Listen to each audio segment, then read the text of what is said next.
Habakkuk chapter 1. The oracle that the prophet Habakkuk saw.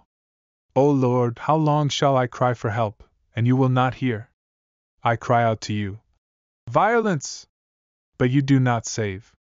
Why do you make me see iniquity, and why do you idly look at wrong?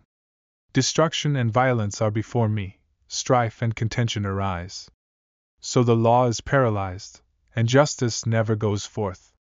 For the wicked surround the righteous, so justice goes forth perverted. Look among the nations, and see, wonder and be astounded. For I am doing a work in your days that you would not believe if told. For behold, I am raising up the Chaldeans, that bitter and hasty nation, who march through the breadth of the earth, to seize dwellings not their own. They are dreaded and fearsome, their justice and dignity go forth from themselves. Their horses are swifter than leopards, more fierce than the evening wolves. Their horsemen press proudly on. Their horsemen come from afar, they fly like an eagle swift to devour. They all come for violence, all their faces forward. They gather captives like sand. At kings they scoff, and at rulers they laugh. They laugh at every fortress, for they pile up earth and take it. Then they sweep by like the wind and go on, guilty men, whose own might is their God. Are you not from everlasting, O Lord my God, my Holy One? We shall not die. O Lord, you have ordained them as a judgment, and you, O Rock, have established them for reproof. You who are of purer eyes than to see evil and cannot look at wrong, why do you idly look at traitors and remain silent when the wicked swallows up the man more righteous than he? You make mankind like the fish of the sea, like crawling things that have no ruler. He brings all of them up with a hook, he drags them out with his net, he gathers them in his dragnet, so he rejoices and is glad. Therefore he sacrifices to his net, and makes offerings to his dragnet, for by them he lives in luxury, and his food is rich. Is he then to keep on emptying his net and mercilessly killing nations forever? Habakkuk chapter 2. I will take my stand at my watchpost and station myself on the tower, and look out to see what he will say to me, and what I will answer concerning my complaint. And the Lord answered me, write the vision, make it plain on tablets, so he may run who reads it. For still the vision awaits its appointed time, it hastens to the end, it will not lie. If it seems slow, wait for it, it will surely come, it will not delay. Behold, his soul is puffed up, it is not upright within him, but the righteous shall live by his faith. Moreover, wine is a traitor, an arrogant man who is never at rest. His greed is as wide as Sheol, like death he has never enough. He gathers for himself all nations and collects, as his own all peoples.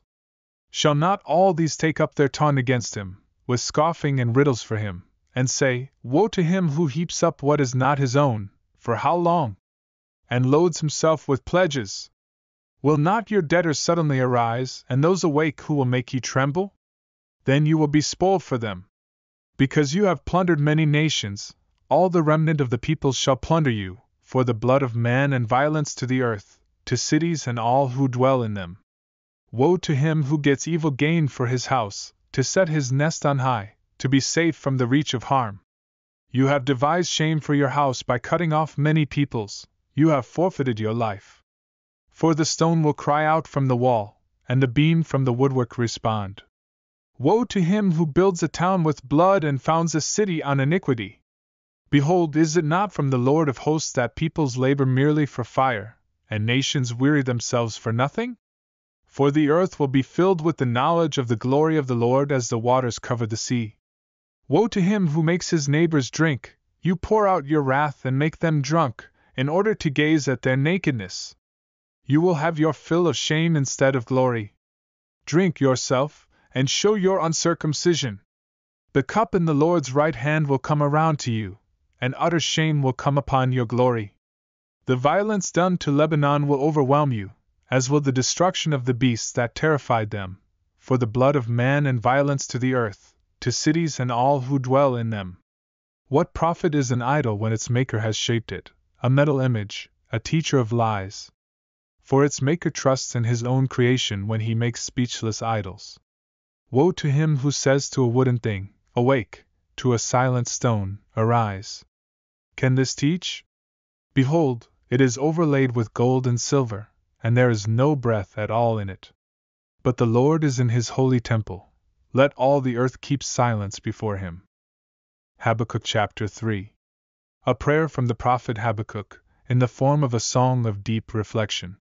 O Lord, I have heard your message, and I am filled with awe. O Lord, revive your work in the midst of these years, make it known in these years of trouble. In your wrath, remember mercy. God came from Teman, and the Holy One from Mount Paran. Selah. His splendor covered the heavens, and the earth was full of his praise. His radiance was like the sunlight, rays flashed from his hand, and there he veiled his power.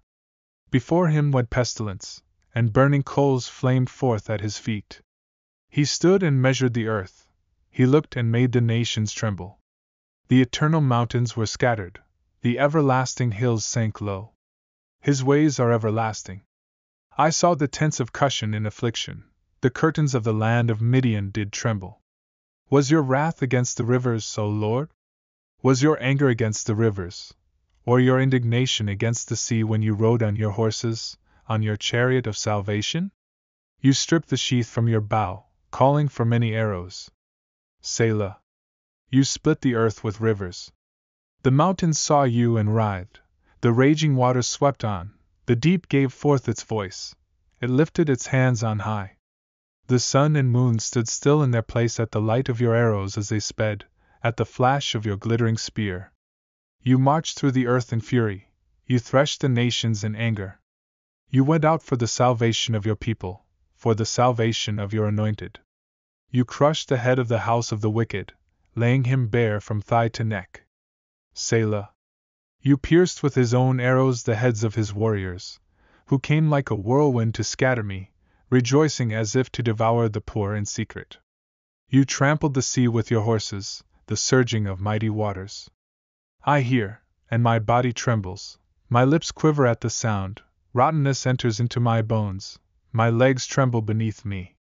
Yet I will quietly wait for the day of trouble to come upon people who invade us. Though the fig tree should not blossom, nor fruit be on the vines, the produce of the olive fail and the fields yield no food, the flock be cut off from the fold, and there be no herd in the stalls. Yet I will rejoice in the Lord, I will take joy in the God of my salvation. God, the Lord, is my strength, he makes my feet like the deer's, he makes me tread on my high places. To the choirmaster, with stringed instruments.